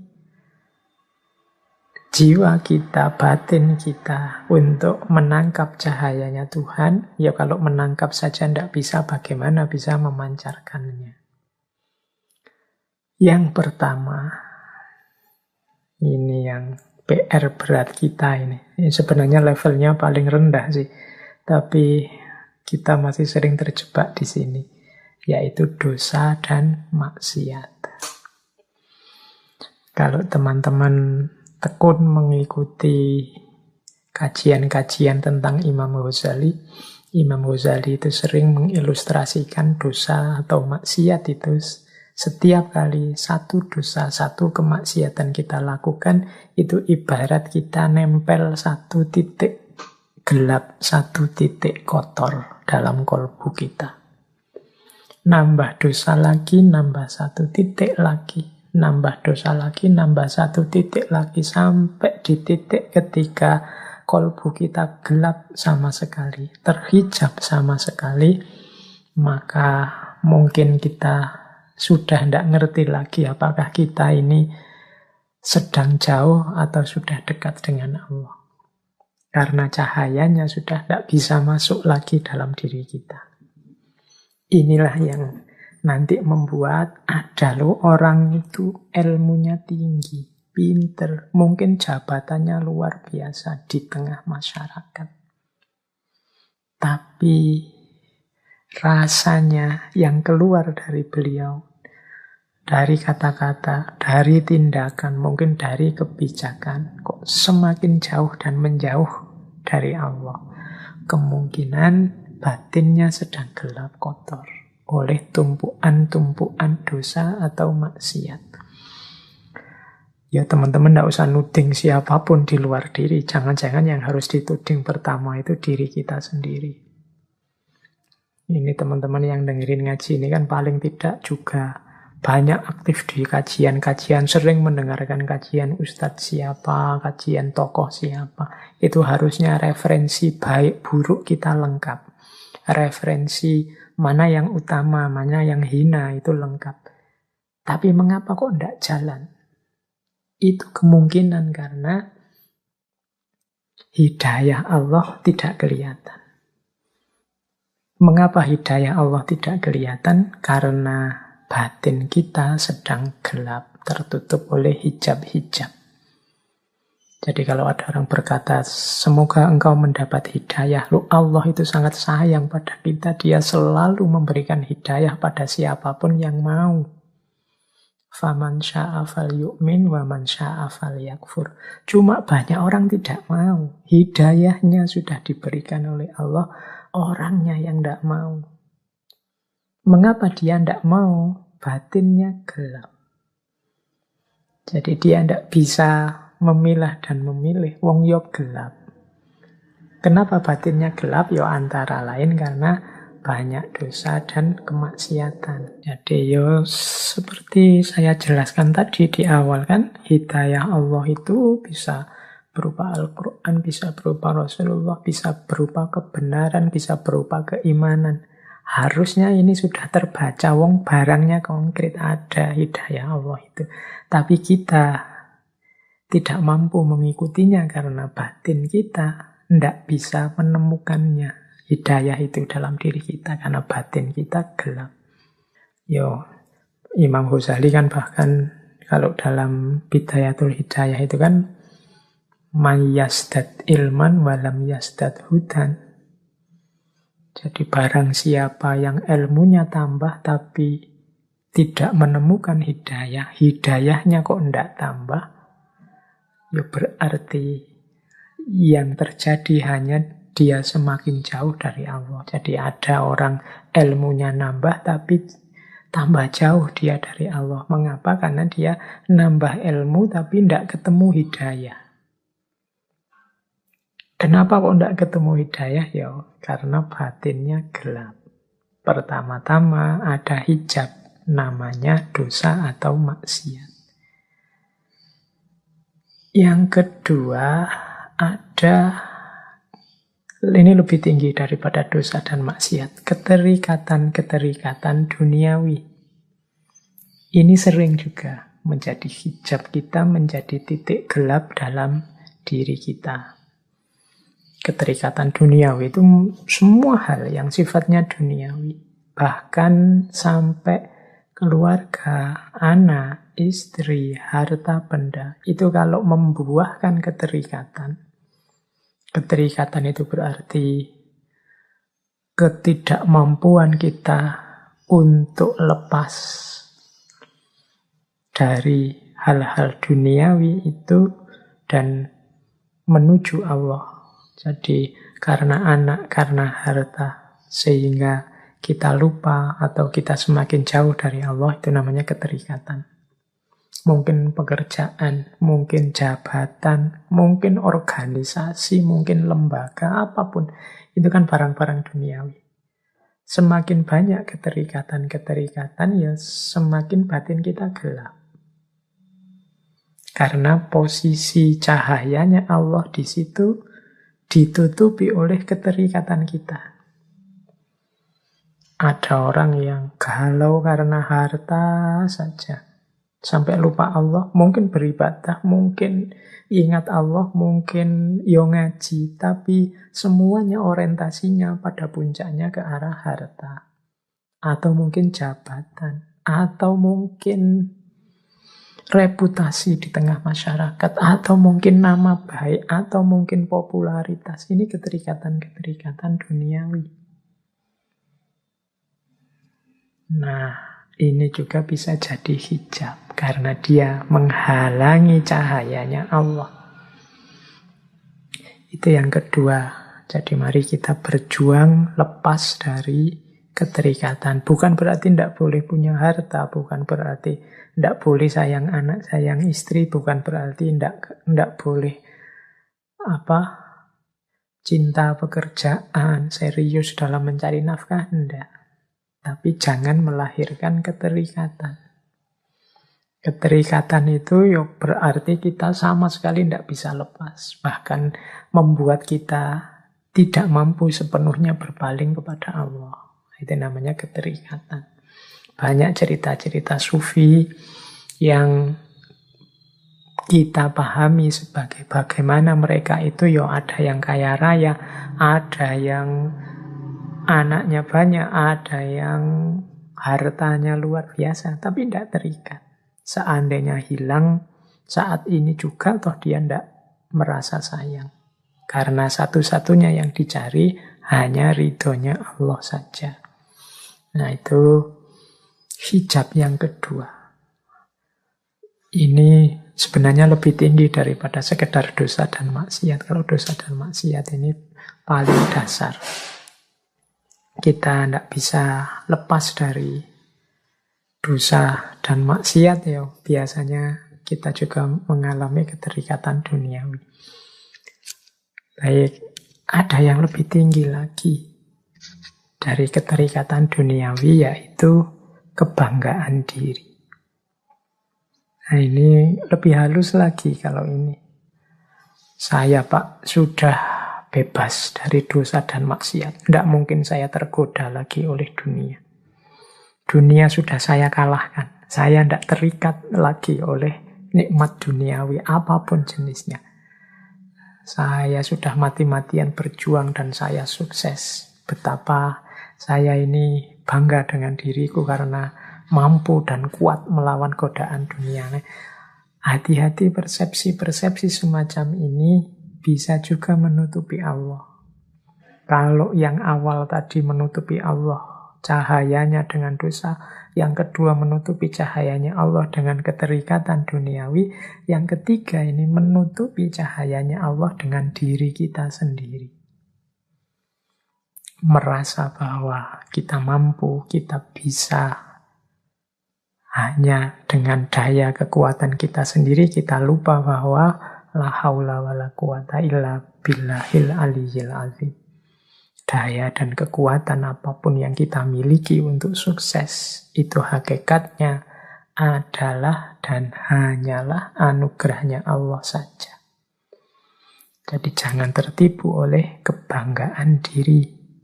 Apapun sukses, apapun keberhasilan, termasuk keberhasilan menjernihkan diri, keberhasilan membersihkan kaca batin kita, itu hakikatnya adalah anugerah Allah juga. Maka satu-satunya yang pantas dan layak kita lakukan adalah bersyukur. Alhamdulillahi Rabbil Alamin. Nah ini hijab yang ketiga, ego. Ada lagi hijab yang keempat. Hijab yang keempat ini salah atau sesat orientasi. Kalau salah itu memang jalannya keliru, kalau sesat itu ya kayak orang tersesat. Jadi orang tersesat itu kadang-kadang maunya benar tapi di tengah jalan melenceng. Ini orientasinya sesat. Bukan sesat kufur atau sesat yang sering kita bikin makian ke orang, dasar sesat, tidak begitu. Tidak sedalam itu, tapi sesat salah orientasi itu mungkin kita benar di atas semuanya, tidak ada lagi yang mengotori kita dari dosa, maksiat, keterikatan, kebanggaan diri. Sehingga kita mulia di hadapan Allah, kita menempuh jalan yang lurus. Tapi ada kalanya Allah menguji kita dengan beberapa kenikmatan atau kesulitan. Sehingga tidak sadar kita sesat orientasinya. Arahnya tidak Allah lagi. Nah ini juga jadi hijab. Ya saya contohkan begini. Misalnya, amal baik, sedekah. Kita tekun bersedekah, membantu fakir miskin, membantu orang ikhlas. Sama sekali tidak ada pamrih apapun. Akhirnya oleh Allah, rezeki kita dilipat gandakan seperti janjinya. Kita tambah kaya, tambah kaya. Nah, begitu sadar bahwa Allah ini melipat gandakan hartaku karena aku rajin sedekah dengan ikhlas. Enaknya sedekahku tak tambah lagi biar Allah lebih melipat gandakan lagi. Ini yang dalam bahasa saya sesat orientasi. Awalnya benar sedekah dengan ikhlas.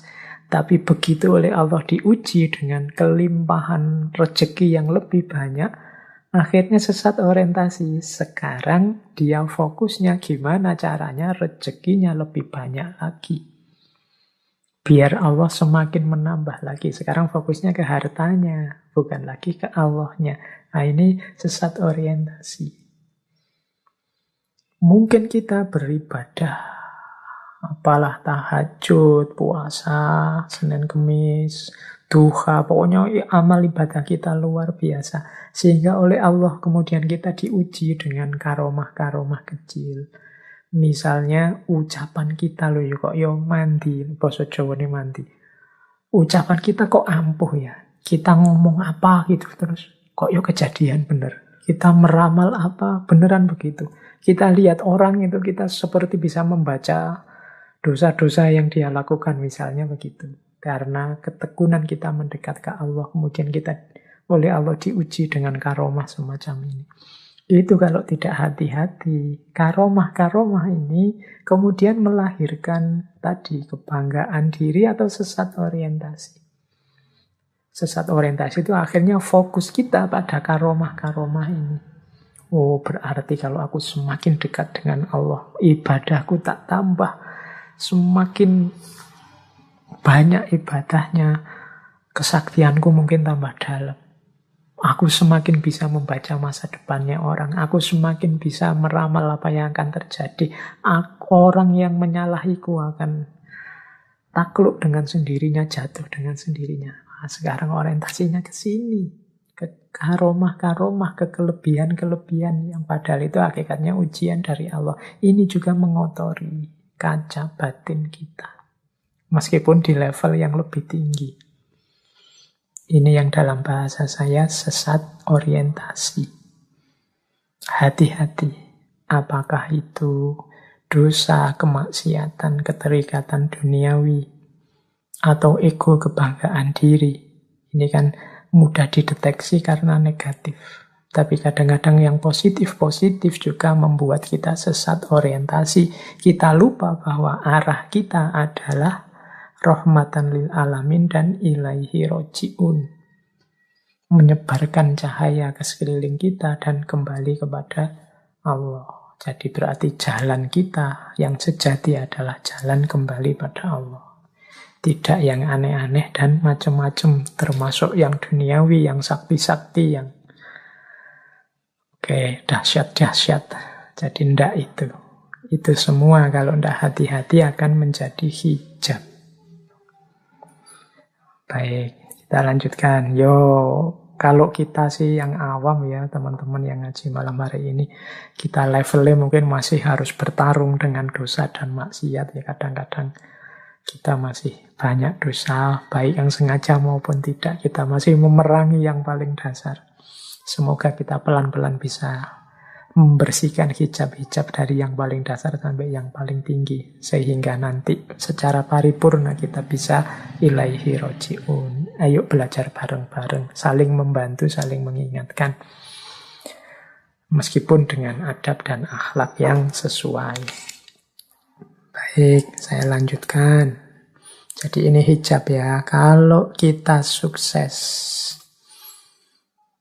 dengan membersihkan hijab-hijab, maka insya Allah cahayanya Allah akan masuk dengan utuh. Jadi hadir dengan sempurna. Disitulah nanti kita akan mengalami masuknya cahaya.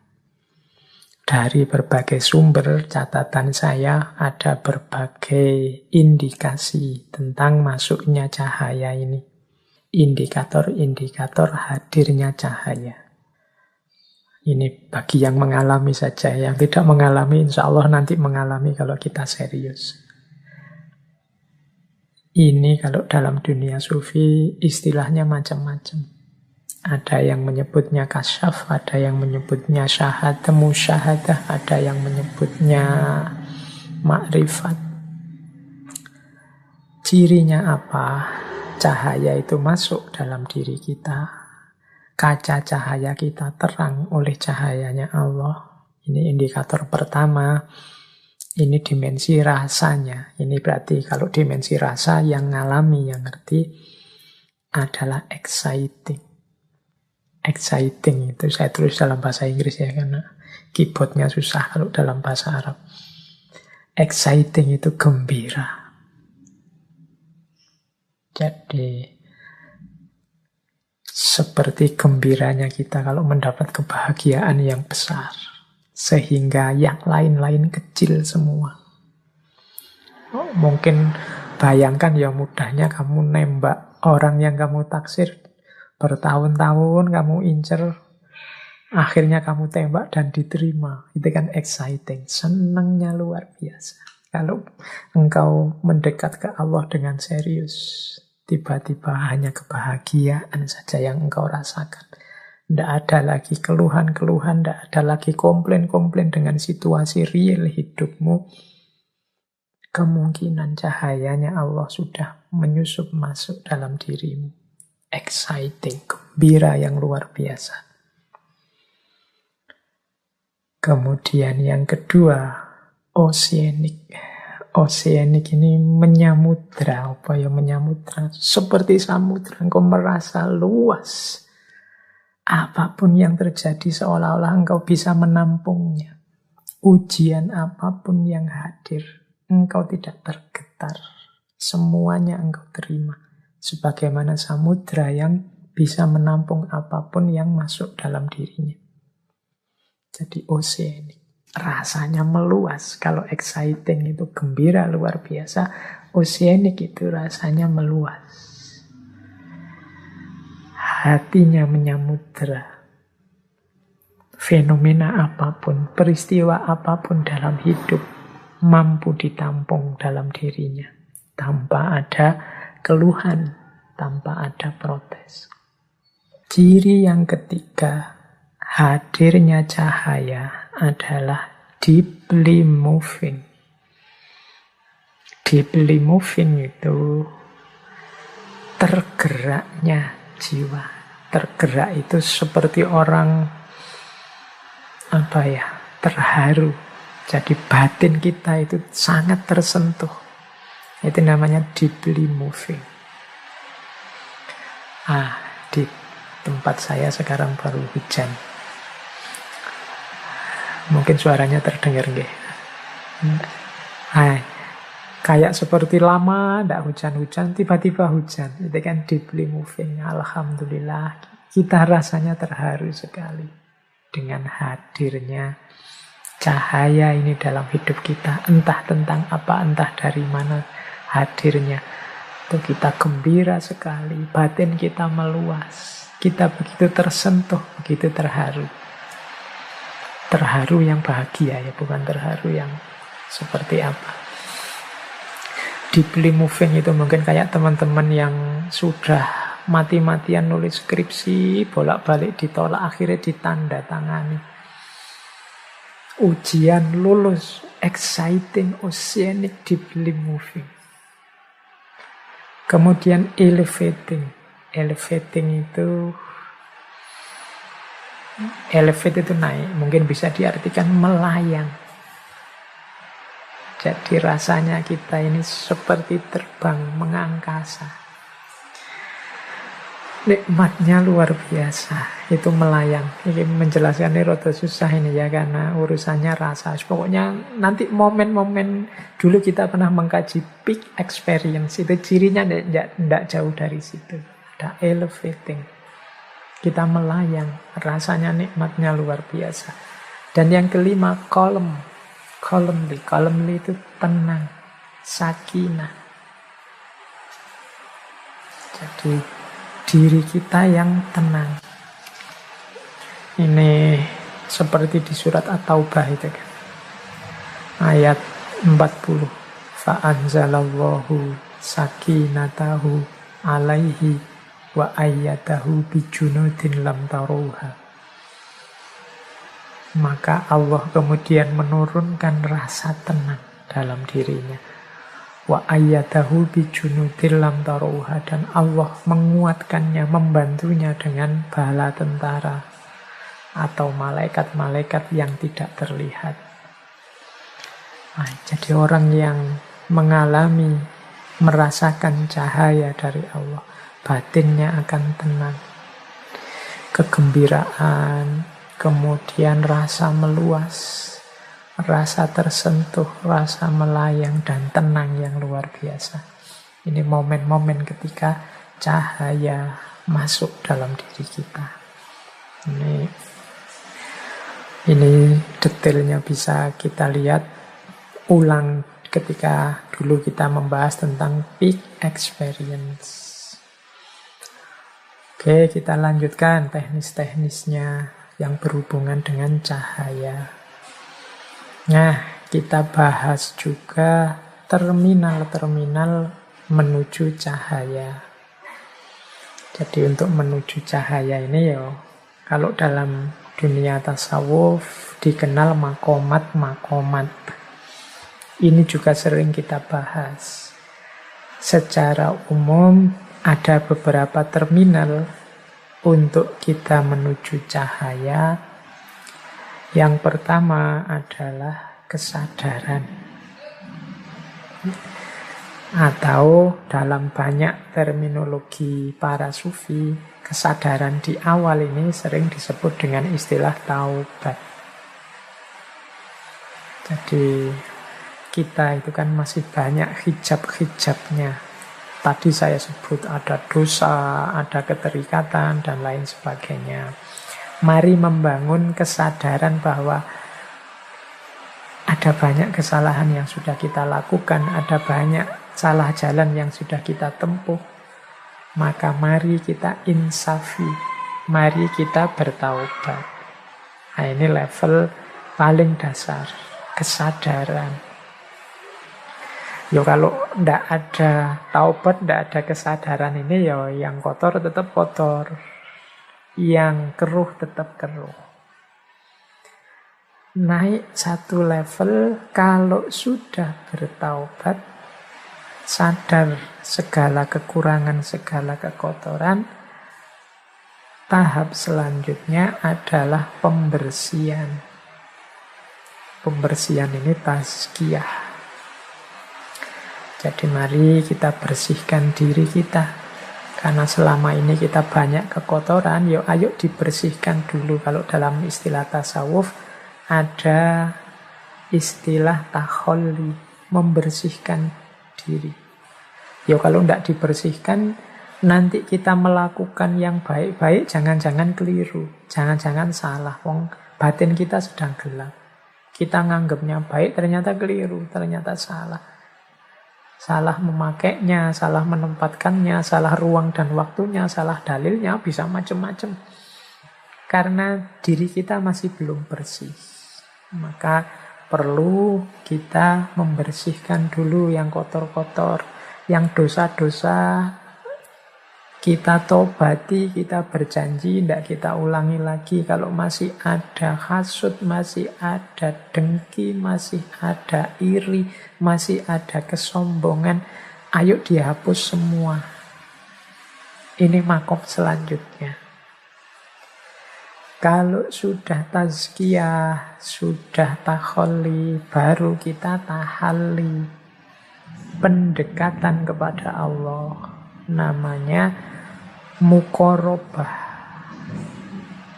Ayo mendekat pada Allah dengan amal baik, dengan keimanan, dengan amal soleh. Ini terminal yang ketiga. Jadi kesadaran, pembersihan, kemudian pendekatan. Kita mendekat ke Allah untuk menyambut cahaya darinya. Kalau kesadaran sudah sukses, pembersihan juga sukses, pendekatan kita sudah intensif, insya Allah akan hadir pencerahan dari Allah. Itulah yang kita kenal sebagai isyraq.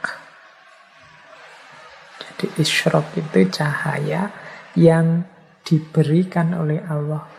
Inilah yang kita terjemahkan sebagai pencerahan.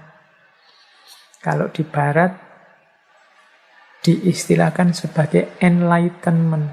Enlightenment kalau di barat konotasinya adalah manusia yang tercerahkan, dia bebas berpikir sedalam-dalamnya dengan akal budinya. Kita kenal istilah ini di awal modern.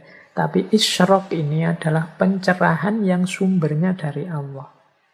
Karena kaca kita sudah bersih dan kita sudah ada di jarak yang tidak terlalu jauh dengan cahayanya Allah yang semakin dekat akan tambah terang, maka terjadilah momen isyraq, momen pencerahan.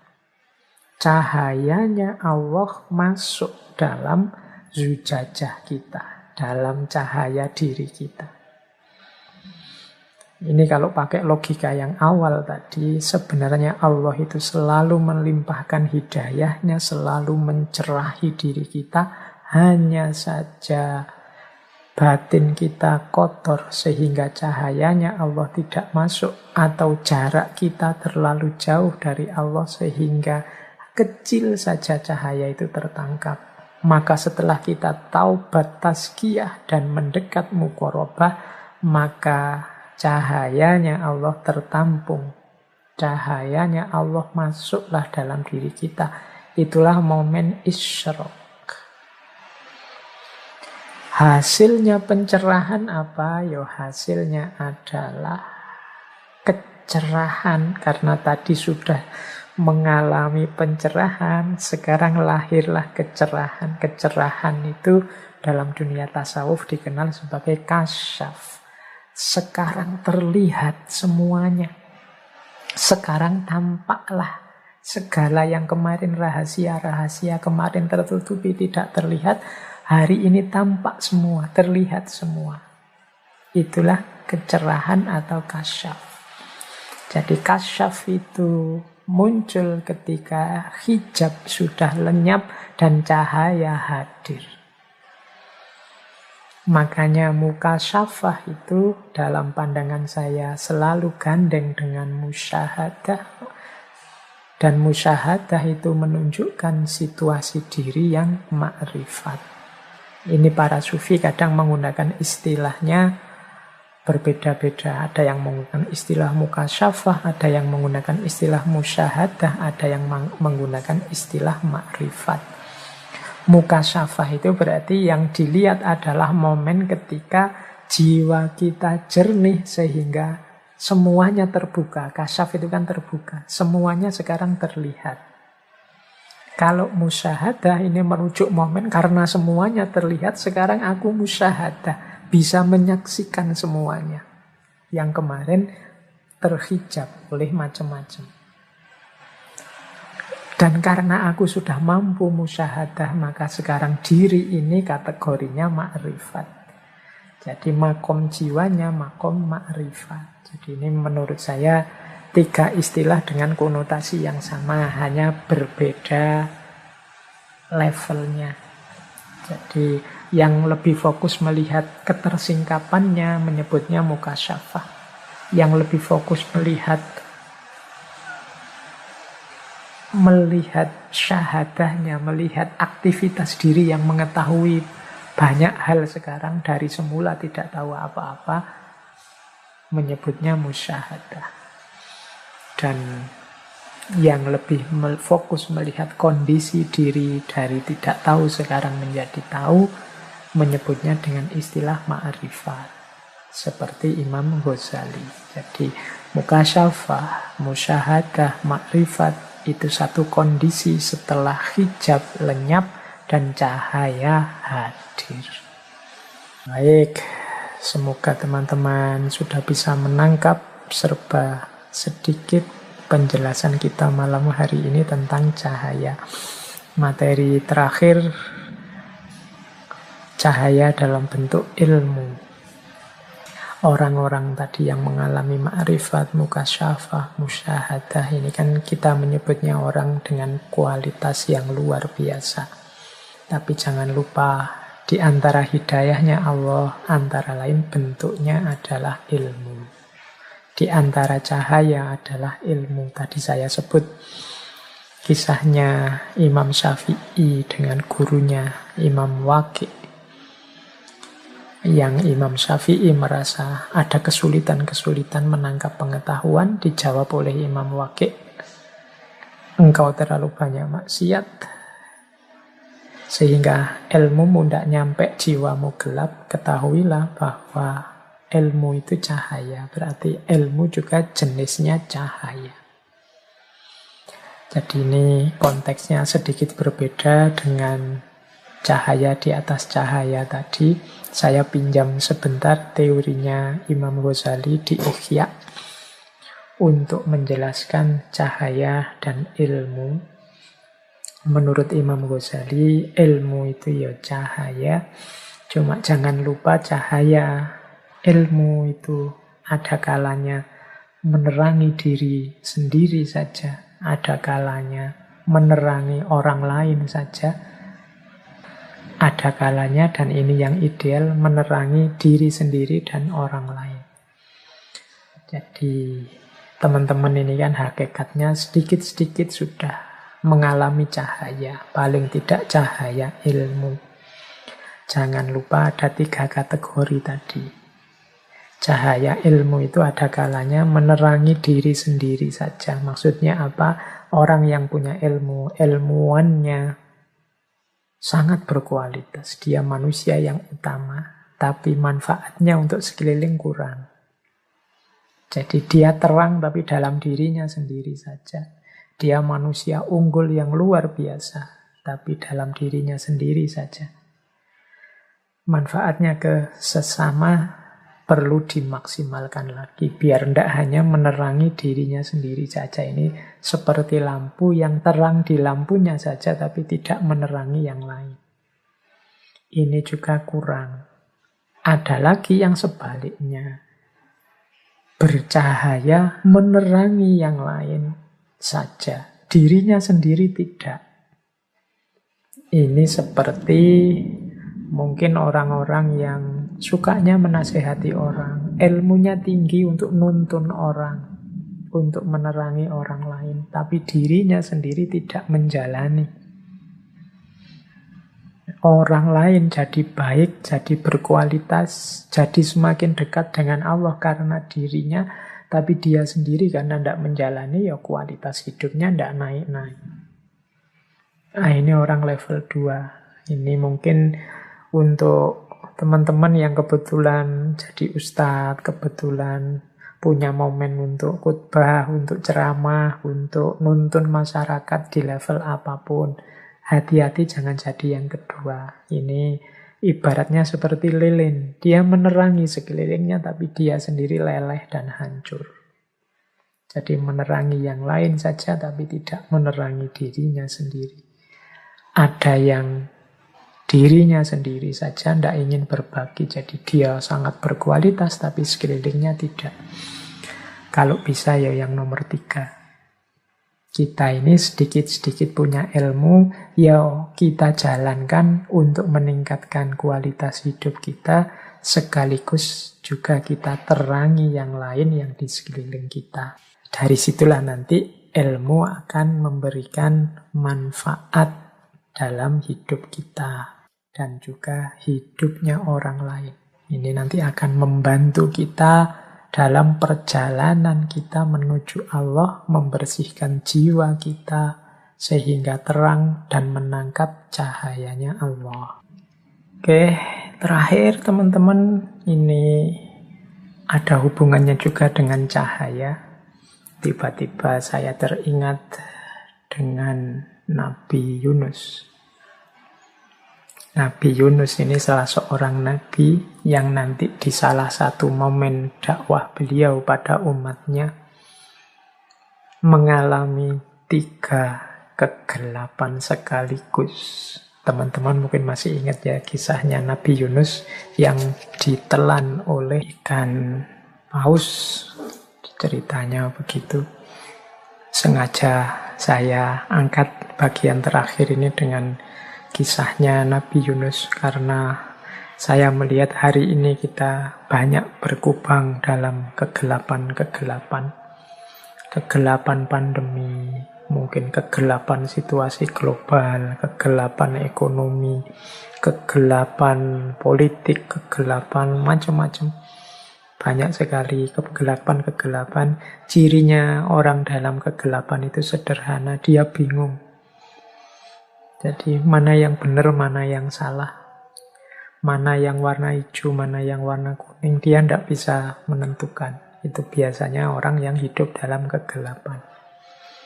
Kalau teman-teman banyak merasakan itu akhir-akhir ini, entah dalam bidang apa, mari kita lebih dekat lagi ke Allah.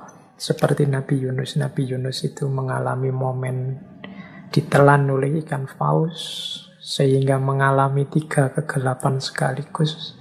Kegelapan dalam perut ikan, kegelapan di dasar lautan, dan kegelapan di malam hari. Karena beliau ini kabarnya ditelan pada waktu malam hari.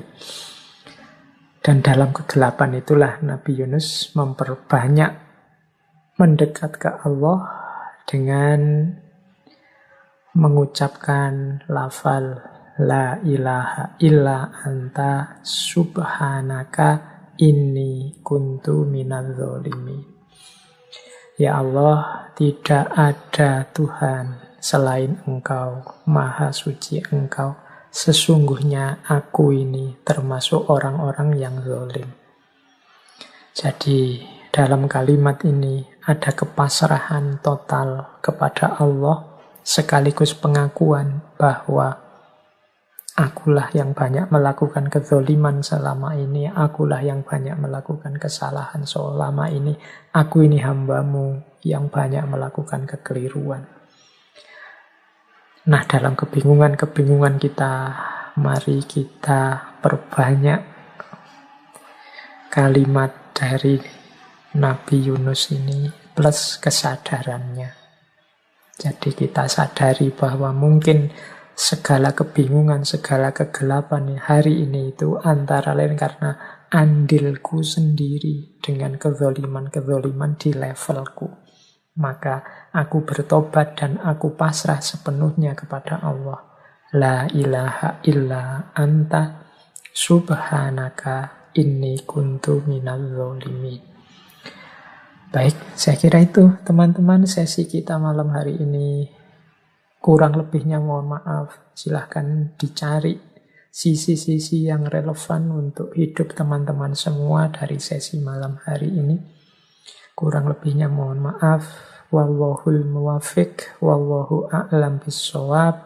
Wassalamualaikum warahmatullahi wabarakatuh.